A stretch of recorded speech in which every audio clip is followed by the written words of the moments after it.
ઠાકોર અને કોળી વિકાસ નિગમમાં સરકારશ્રી દ્વારા સહાય કરવામાં આવે છે, આટલા વર્ષોથી કરતા પણ આવ્યા છે। અહીંયા કોળી અને ઠાકોર સમાજના ઘણા બધા ધારાસભ્યો પણ છે। અત્યારે પરિસ્થિતિ એવી છે કે જે લોન માટેની ફોર્મ ભરવામાં આવે છે, વારંવાર રજૂઆત કરી છે મેં આ ગૃહની અંદર, એમાં આકારણીના આધાર ઉપર છેલ્લા વર્ષ સુધી બોજો પાડતા હતા અને અત્યારે બોજો નથી પડતો ને એના કારણે હું માનું ત્યાં સુધી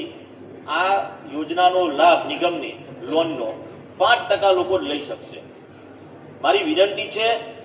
કે ભાઈ આની અંદર ક્યાંક એક શરત ચૂકના કારણે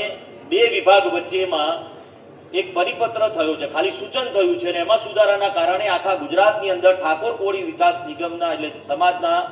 લોકો જે ફોર્મ ભર્યા છે 48,000 જેટલા એ લોનથી વંચિત રહેવાના છે। માનનીય અધ્યક્ષશ્રી, આપના માધ્યમથી માનનીય મંત્રીશ્રીને મારું બીજું પણ સૂચન છે કે 100 કરોડ જેટલી જે તમે રકમ ફાળવો છો એની અંદર